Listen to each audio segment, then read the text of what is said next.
প্রথম কথা হচ্ছে আমেরিকা কেন, আমরা কারো চাপের মধ্যেই নাই। ত্রাণের একটি পয়সাও বাংলাদেশের ভাগ থেকে যাবে না, একটি পয়সা না। আর আরেকটি কথা আপনারা শুনেছেন আমার জাতীয়তা নিয়ে, আমার একটাই ন্যাশনালিটি, সিটিজেনশিপ, বাংলাদেশের সিটিজেনশিপ। আমি এখানে আসার আগে আমার পরিবারের সঙ্গে আমেরিকায় থেকেছি, কিন্তু আমার কোনো আমেরিকান পাসপোর্ট নাই। বাংলাদেশ ছাড়া অন্য কোনো দেশের জাতীয়তা আমার নাই, নাই। এখন আমাকে যদি বলা হয় যে আপনি জাস্ট বিকজ কেবলমাত্র আমি আমেরিকায় থেকেছি বলে যদি আমাকে বলা হয় আপনি বিদেশি নাগরিক, তাহলে তো কালকে তারেক রহমান সাহেবকে সেই কথা বলতে হয়।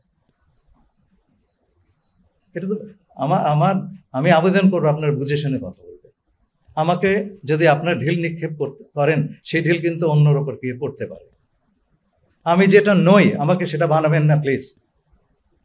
আর পারলে প্রমাণ করেন, আদালতে গিয়ে প্রমাণ হবে। আমার একটা রাইট আছে তো বাংলাদেশি একজন নাগরিক হিসাবে। আপনারা যদি সেই রাইটটা রেসপেক্ট না করেন, আমি আপনাদের বলছি না, যে কথাগুলি উঠেছে সেটা খুব দুঃখজনক হবে। সেই কথাটি তাহলে যে কোনো লোকের উপর প্রযোজ্য হবে। Please stop it. Jamuna smart refrigerator, smart লাইফে স্মার্ট রেফ্রিজারেটর। মিজোরাম থেকে ত্রাণ সাহায্য রাখাইনে দিতে, তাই তো?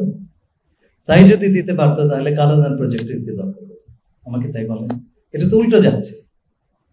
কলকাতার থেকে সিটওয়েতে আসছে, সিটওয়ে থেকে মিজোরামে যাচ্ছে, তাই না? এখন উল্টোটাই যদি সম্ভব হতো তাহলে কালাদানের দরকার ছিল, ঠিক না? আচ্ছা, নো, সেই এলাকায় আমি তো জানি না জাতিসংঘ কোন দেশের সঙ্গে কার আলাপ হচ্ছে, আমাকে বলবে কেন, তাই না? কিন্তু আমরা বুঝতে পারছি যে অন্য কোনো চ্যালেঞ্জ নাই। এখন আমরা দেবো কি দেবো না এটা আমার সার্বভৌম সিদ্ধান্ত। আচ্ছা, 2 নম্বর সাউথ সুদান। এটা নিয়ে আপনি একটা জিনিস মনে রাখবেন, জাতিসংঘ এই ধরনের বিষয় নিরাপত্তা পরিষদের সম্পূর্ণ সম্মতি না নিয়ে এই কাজটি করতে পারে না। বিশেষ করে 5টি ভেটো মেম্বারের সমর্থন ছাড়া জাতিসংঘ এই ধরনের কাজ করতে পারে না। যেমন ধরেন ইরাক কুয়েত যুদ্ধের সময় ইরাক ঢুকে পড়েছিল কুয়েতে, তারা ফেরত যাচ্ছে না। জাতিসংঘর নিরাপত্তা পরিষদে সবগুলো সদস্যের সম্মতি নিয়ে সিদ্ধান্ত হলো একটি জাতীয় সংঘ বাহিনী সেখানে যুদ্ধে অবতীর্ণ হয়ে ইরাকের সীমান্তের ভেতরে পাঠিয়ে দিবে ইরাকের সৈন্যদের। আমি সেই সিদ্ধান্ত যেদিন হয়, আমি সিকিউরিটি কাউন্সিলে নিজে বসেছিলাম, সবাই হাত তুলেছেন, কেবল কিউবা এতে ভোট দেয় নাই। জাতিসংঘ কখনই এই ধরনের কেসে নিরাপত্তা পরিষদের সম্পূর্ণ সমর্থন ছাড়া কিছুই করতে পারবে না। এখন আপনি আমাকে বলেন, যদি মিয়ানমারকে কেটে আরাকান বের করে নিতে হয়, চীন এবং রাশিয়া কি ভোট দিবে? তাদের তো 2টা ভেটো আছে। নিরাপত্তা পরিষদে এই বিষয়ে একটা প্রস্তাব গ্রহণের চেষ্টা বেশ কিছু কাল ধরে কিছু দেশ করছিল, কিন্তু চীন রাশিয়া এটাতে একেবারে সম্মত। আমি বলছি না রাখাইনকে কেটে দেয়, বলছি রাখাইনের যে মানবিক অবস্থা সেইটা নিয়ে একটা রেজলিউশন বা একটা ডিসিশন নিরাপত্তা পরিষদে নেওয়ার চেষ্টা করেছিল, কিন্তু বিভিন্ন দেশ সেইটার সমর্থন চীন এবং রাশিয়া দেয় নাই। তো এগুলো করা সম্ভব না যদি জাতিসংঘের নিরাপত্তা পরিষদের সকল সদস্য চ্যাপ্টার 7 নামে একটা চ্যাপ্টার আছে জাতিসংঘ সনদে বল প্রয়োগের সঙ্গে, সেইটা ইনভোক করে যদি না করা যায় জাতিসংঘ কোনো যুদ্ধ বা ইত্যাদি জড়িত হতে পারে না, সম্ভব না। এটা জাতিসংঘের আপনার মহাসচিব চাইলেও পারবেন না, তার সেই ক্ষমতা নেই। প্রথম কথা হচ্ছে আমেরিকা কেন, আমরা কারো চাপের মধ্যেই নেই, আমরা কারো চাপের মধ্যে নেই, কেউ আমাদের কোনো চাপটা দিচ্ছে না। আমরা সবার সঙ্গে কথা বলছি, আমেরিকা, চায়না যারা আছেন সেখানে অংশীজন, তাদের সবার সঙ্গে কথা বলছি। আমাদের উপরে কোনো চাপ নাই, যেই জিনিস নাই সেটার ভার তো আমরা অনুভব করতে পারি না, 1 নম্বর। 2 নম্বর, তাড়াহুড়োর কোনো কথা নাই, আমাদের সোজা হিসাব আমাদের সোজা, সেটা হচ্ছে রোহিঙ্গাদের ফেরত যেতে হবে, এবং ফেরত গিয়ে তারা যেন আবার আগের 2বারের মতো প্রত্যাবাসিত হয়েছিল সেরকম আবার ফেরত না চলে আসে। It has to be a sustainable repatriation. তারা যাবেন এবং সেখানে থাকবেন, সেই কাজটি করতে হলে রাখাইনের যে আপনার প্রশাসন গড়ে উঠেছে, যে সিকিউরিটি অ্যারেঞ্জমেন্ট গড়ে উঠেছে, তাতে যদি রোহিঙ্গাদের মানে উপস্থিতি না থাকে আনুপাতিকভাবে, তাহলে তারা সেখানে যাবেন কেন? তাদেরকে রক্ষা দিবে। ভবিষ্যতে আবার এটা হবে না, হবে না, সেটা গ্যারান্টি কে দিবে? কেউ তো দিবে না। আজকে তারা ফেরত গেলেন, কালকে তাদের আবার একটা জাতিগত নিধন করে ফেরত পাঠালো। সেইভাবে হবে না রে ভাই। This has to be a sustainable repatriation. আমরা বারে বারে এই সমস্ত জিনিস ফাজলামি সহ্য করতে পারবো না। They have to go back, they have to stay there, এবং সেই ধরনের কন্ডিশন তৈরি করতে হবে। সেইটা যদি না করা হয় এবং সেই অবস্থাতে বাংলাদেশেরও কেউ যদি এদের ফেরত পাঠায়, সেটা হবে সাংঘাতিক রকম একটা ইরেসপন্সিবল কাজ। 1923 সালের থেকে 1924 সালের জুলাই আগস্ট পর্যন্ত সবচেয়ে বেশি সংখ্যক লোক এসছেন যুদ্ধকালীন অবস্থার কারণে, নিরাপত্তাহীনতার কারণে তারা এসছে। 2023 থেকে 2024 সালের মাঝে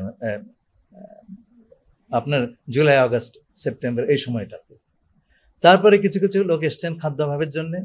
আমরা সম্প্রতি কিছু নিউ অ্যারাইভাল তাদেরকে জিজ্ঞেস করেছি, ইনসিকিউরিটির কারণে অনেকে আসছেন এবং খাদ্য ঔষধ ইত্যাদির অভাবে আসছেন। এটা একটা মিক্সড পিকচার। কিন্তু আগের যে ওই সময়টাতে যে বিশাল ফ্লো, সে ধরনের কিছু এখন হচ্ছে না। যাও হচ্ছে সেটাও আমাদের জন্য অ্যাকসেপ্টেবল না। সেই কথাটি আমরা পরিষ্কার আরাকান আর্মির কাছে বলেছি। আমরা একটা সীমার কাছে এসে গেছি এবং তারা যে প্রতিশ্রুতি আমাদেরকে দিয়েছে যে রোহিঙ্গা যাতে আর বাংলাদেশে না আসে তার চেষ্টা তারা করবেন, আমরা সেটা প্রমাণ দেখতে চাই। এবং আর মনে রাখবেন, আমাদের এই আলোচনাগুলো আমরা প্রধানত জাতিসংঘকে মাঝে রেখে করি।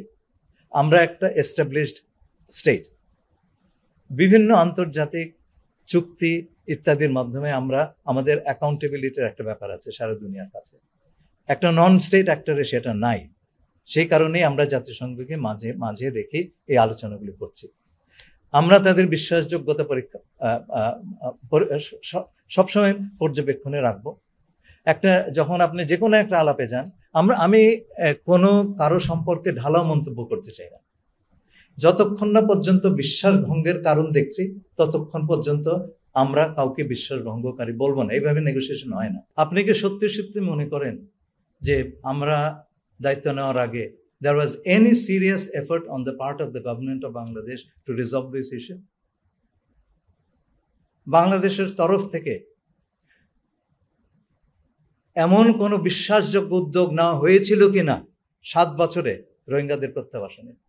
ইস্যুটা তো মরেই গেছিল ভাই, ইস্যুটা মরে গেছিল, সেটাকে টেনে তুলতে হয়েছে। এমনিতে ইউনাইটেড নেশনস আপনার একটা কনফারেন্স দিয়ে দিবে, কতটুকু শ্রম ব্যয় করতে হয় বোঝার চেষ্টা করেন। তারপরে কনসেনসাস যে ফেরত যাওয়াটাই হচ্ছে একমাত্র সমস্যা, গ্লোবাল কনসেনসাস আকাশ থেকে পড়েনি ভাই। এই যে 1,80,000 গত 7 বছর আনতে পেরেছে নাম্বারটা তো দিয়েছে সেই 6 বছর আগে, আর 8 লক্ষের হিসাব আনতে পেরেছে। সুতরাং বিশ্বাস অবিশ্বাসের কথা ওইভাবে বলবেন না। আমাদের তরফ থেকেই তো উদ্যোগ ছিল না কেন সেটা আমি আর বিস্তারিত বলবো না, আপনারা ভেবে নেবেন। সব প্রশ্নের উত্তর আমার কাছে নাই। আচ্ছা, 2 নম্বর কথা, ফেব্রুয়ারিতে আমার সঙ্গে বৈঠক হয়েছে মিয়ানমারের। তারা বলেছে 1,80,000 তারা এটা পাবলিক করবে। আমার সঙ্গে করলো 2 মাস পরে করলো, তো সেটা কথাটা তো রাখলো। তারপরে আমি অবিশ্বাস করে বসবো? বিশ্বাসযোগ্যতাটা প্রমাণ করতে হয় কাজের মাধ্যমে, এর জন্য সময় লাগে। চট করে আপনি বলতে পারেন না যে আমি বিশ্বাস করি না। এইভাবে ডিপ্লোমেসি হয় না রে ভাই। It's a very these things will have to be very carefully handled. জাতিসংঘের কোনো কাজে লিখিত হয় না unless there is an agreement. আমি তো ওখানে অনেক বছর কাজ করেছি। কোনো অ্যাগ্রিমেন্ট না হলে সকল পক্ষের সম্মতি এবং কিভাবে এগুলো মোটামুটি যতক্ষণ না পর্যন্ত চূড়ান্তভাবে নির্ণীত হবে ততক্ষণ পর্যন্ত কিছুই লিখিত হবে না। রোহিঙ্গাদের সংখ্যা কত, এইটা রেজিস্ট্রেশন এবং এটার বায়োমেট্রিক্স ডেটা ভেরিফিকেশন এটা করে UNHCR, তারা সেটা করে থাকেন। এবং রোহিঙ্গারা এখন এটা কিন্তু 12 লক্ষ লোক একটা ক্যাম্পের ভিতরে থাকে।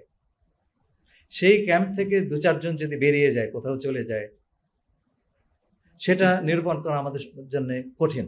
এবং যেটা হয়েছে খুব দুঃখজনক, যেটা ইউএনএইচসিআর এর সঙ্গে আমাদের একটা এমওইউ ছিল, এখনো আছে, মেমোরেন্ডাম অফ আন্ডারস্ট্যান্ডিং।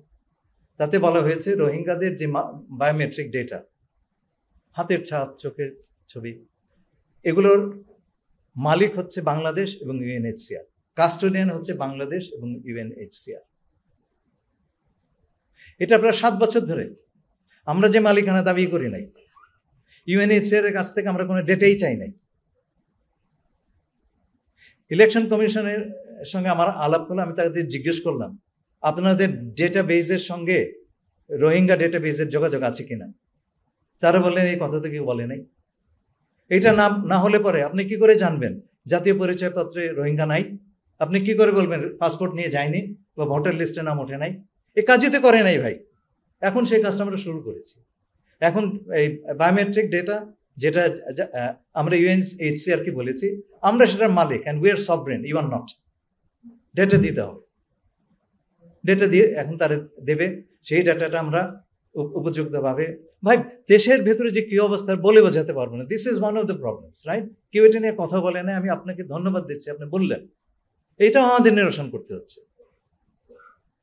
এখন এই ডেটাবেজ, আমাদের ডেটাবেজে এটা যাবে, আমরা ক্রস চেক করব, তখন আমরা বুঝতে পারবো যে এটা যদি ইন্টারঅপারেবল হয়, আমরা সঙ্গে সঙ্গে বুঝতে পারবো যে আমাদের জাতীয়, মানে রোহিঙ্গা বেজের কোনো কিছু আমাদের জাতীয় ডেটাবেজে ঢুকে গেছে কিনা আমরা বের করে ফেলবো। তখন ইটস ভেরি সিম্পল। ত্রাণের 1টি পয়সাও বাংলাদেশের ভাগ থেকে যাবে না, 1টি পয়সা না, 1টি পয়সা আমাদের ভাগ থেকে যাবে না।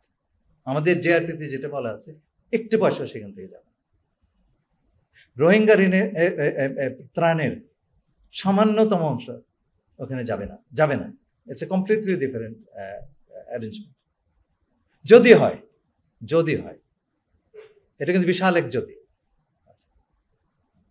আর 2 নম্বর জেআরপির কথা বলে যে না ভাই, এইগুলি এত তো আমরা এখনো বলতে পারবো না। কি আমরা সেখানে যাইনি তো রে ভাই, আসল জিনিসটাই হয় নাই। বাচ্চাই জন্মায় নাই, আপনি তাকে বোতল দুধ খাওয়াবেন, হয়নি তো।